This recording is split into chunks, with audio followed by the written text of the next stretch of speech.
Olá, caríssimo aluno, caríssima aluna do Colégio CPM2 Palmas Tocantins, professor Lobato, dando continuidade ao nosso trabalho. Hoje na aula 10, vamos trabalhar com equilíbrio químico na fisicoquímica, tá? Bom, você vai perguntar assim, Lobato, qual a importância de estudar equilíbrio químico? Sim, o equilíbrio químico é importante desde a produção de medicamentos até na indústria petroquímica, tá? Indústria de produtos derivados do petróleo, tá bom? Beleza. Bom, então, equilíbrio químico. A gente tem que lembrar que existem reações químicas que existe o processo de reversibilidade. O que é isso? Ela pode ocorrer tanto na reação direta como na reação inversa. Então, a reação química pode ocorrer tanto no sentido direto como no sentido inverso. Beleza? Então, por exemplo, ó, quando eu estou evaporando a água, você tem a velocidade 1 de evaporação e a velocidade 2 é a de condensação. Então, a 1 é a direta e a 2 é a inversa. No processo reversível, as duas ocorrem simultaneamente. Então, as duas ocorrem simultaneamente. E isso é estabelecido o equilíbrio, que é simbolizado com essa setinha aqui. Beleza? Olha lá, as velocidades da reação. Olha lá. Da reação 1, da velocidade da reação inversa, sim. Nesse instante é onde as velocidades são iguais. Sim, nesse instante é estabelecido o equilíbrio. Nesse ponto aqui é estabelecido o equilíbrio. Então, nesse ponto, a minha velocidade será o quê? Constante. Bom, aí eu pego a situação aí. Equilíbrios pode ser atingido em condições diferentes. Vamos lá. 3 situações. Olha lá. Por exemplo, eu tenho N2O4 gasoso em estado de equilíbrio gerando 2 de NO2. Quando que será gerado como que será gerado esse equilíbrio? Como eu posso ter a determinação desse equilíbrio através de um gráfico? Vamos lá. Primeira coisa, eu posso ter um equilíbrio, quando o equilíbrio é estabelecido neste ponto, a concentração de quê? Do vermelhinho, que é o N2O4, é maior do que a do NO2. Então, a concentração dos meus reagentes, nesse caso aqui, a concentração dos meus reagentes,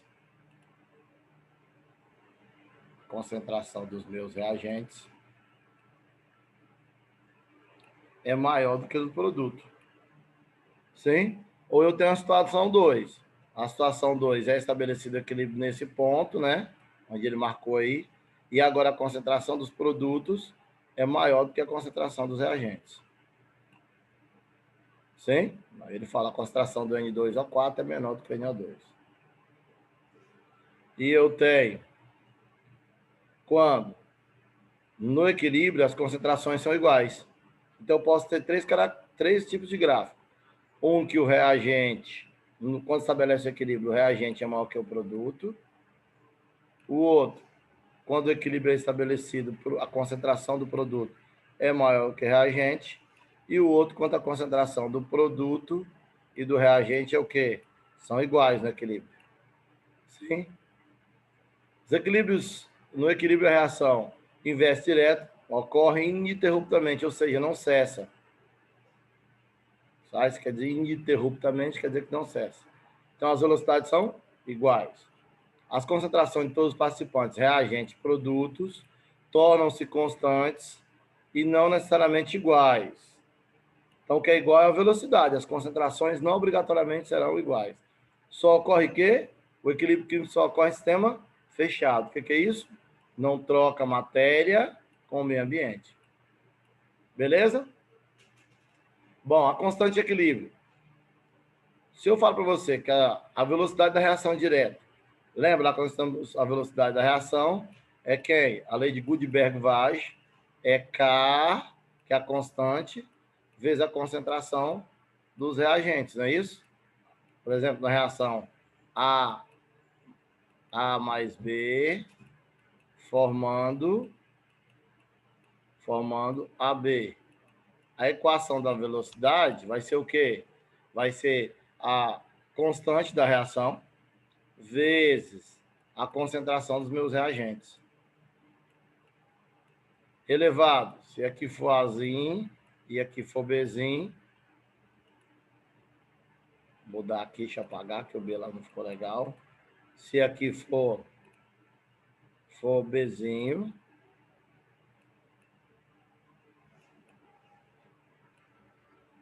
se aqui for Bzinho, então aqui será o quê? A reação foi elementar. O que é uma reação elementar? Ocorre uma etapa. Então aqui é elevado a Azinho e aqui é elevado a Bzinho.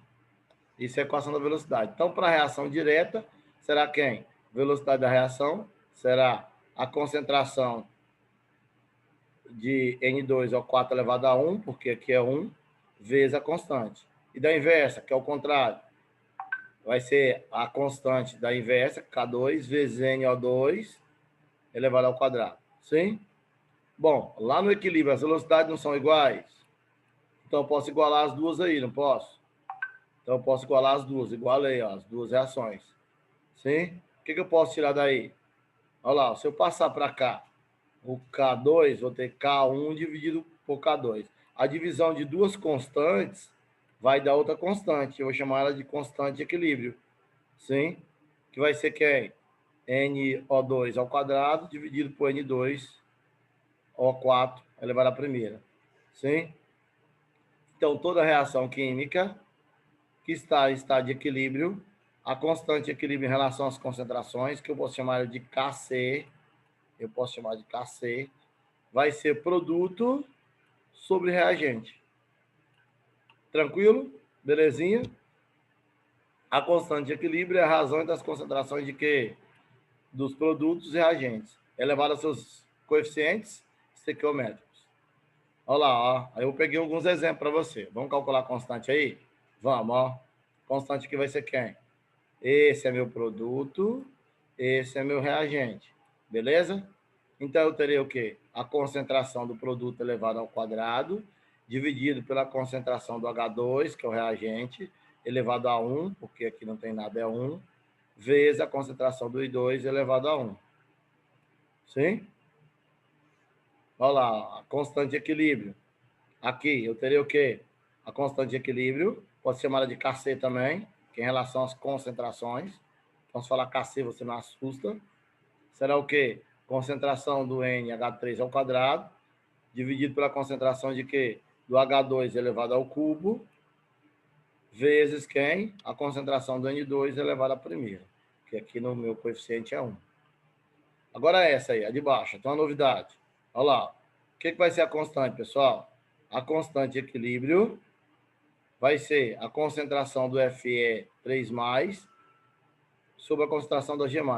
Sólidos não entram na constante de equilíbrio. Sólidos não entram no Kc, na constante de equilíbrio. Por que sólidos não entram? Porque as suas concentrações são o quê? Constantes. Tá bom? Então, ó, sólidos não participam da constante de equilíbrio. Beleza? Sólido, então, não entra na constante. No mistura gasosa, as pressões parciais são proporcionais às concentrações em mol por litro. Então, quando eu tiver tudo gasoso, ó, tá vendo? Todos são gasosos, eu não vou calcular o Kc, eu vou calcular quem? O Kp, para sistema gasoso. Então, será o quê? Em vez de calcular o Kc assim, ó, que é a constante de equilíbrio, seria HI ao quadrado dividido por H2 elevado à primeira, vezes 2 elevado à primeira, eu serei o quê, pessoal? Será Kp. É a pressão parcial do I2 ao quadrado, dividido por quê? Pela pressão parcial do H2, vezes a pressão parcial do I2. Beleza? Então, quando for sistema gasoso, eu não vou calcular o quê? Para gasoso, eu não calculo. Pode ser calculado, existe uma relação, né? Para gasoso, é melhor calcular o quê? Pela pressão parcial. A tabelinha de constante de equilíbrio, vamos lá. Quando você tem um sistema que inicia-se, não está no equilíbrio, e depois ele vai estar em equilíbrio. Como é que funciona isso? Olha lá, um exemplo. Considere um sistema fechado a temperatura de 100 graus Celsius, com volume de 1 litro, onde adicionamos 10 mols de N2O4. O valor da constante, então ele quer o Kc, ele quer saber disso aqui, dessa reação, sabendo que no final do processo existe 4 mols de NO2. Bom, vamos lá? A minha reação é essa, não é? Por que eu vou usar o quadro de equilíbrio? Porque aqui, ó, foi iniciada a reação e não estava em equilíbrio. Sim? Depois que o equilíbrio foi estabelecido, é que eu tinha uma quantidade de mol. Então, olha lá, ó, no início da reação, eu tenho o quê, pessoal? No início eu tenho quanto desse? 10 mols. E desse aqui, pessoal? Nenhum, porque é no início da reação. Olha lá, no equilíbrio ele falou que tinha quanto? 4 mol desse, não era? Então, o que reagiu e o que formou aqui? Vamos pensar? Então, você tinha 4. Então, na reação, foi formado quanto? 4, não é isso? Então, quanto que foi consumido? A proporção aqui não é de 1 para 2, não é isso? Se aqui é 4 formado, aqui foi quanto consumido? 2. Então, 2 foi consumido. Então, você tinha 10 e 2 foi consumido. Quanto sobrou aqui no final, pessoal? Sobrou aqui no final quanto? 8, né? 8. Viu o que ele colocou lá? Vamos voltar. Você tinha 10, consumiu 2, ficou quanto? 8. Aí eu já posso jogar o quê? Na minha constante. O que é constante de equilíbrio? Não é o produto sobre o reagente? Ó, produto elevado ao coeficiente sobre o reagente. Vamos voltar lá um pouquinho? Vamos, ó. Olha lá, ó. Quem é meu meu produto? NO2. Quem é meu reagente? N2O4. Então, olha lá, eu terei NO2 elevado ao quadrado dividido por N2O4 elevado à primeira. Quanto que vale no equilíbrio? 4 ao quadrado, não foi isso que nós vimos lá, ó, 4 ao quadrado, não é isso? No equilíbrio, dividido por 8. 4 ao quadrado é 16, não é isso? 16 dividido por 8 vai dar 2. Beleza? Fechamos essa primeira parte. Essa parte é importantíssima, cai muito no Enem, cai muito nos vestibulares. Tem que fazer exercício, tá bom? Pega exercício, me procure, porque é importantíssima essa parte. Na próxima aula, nós iremos continuar falando sobre equilíbrio químico. Um abraço, até mais. Valeu, pessoal. Com Deus.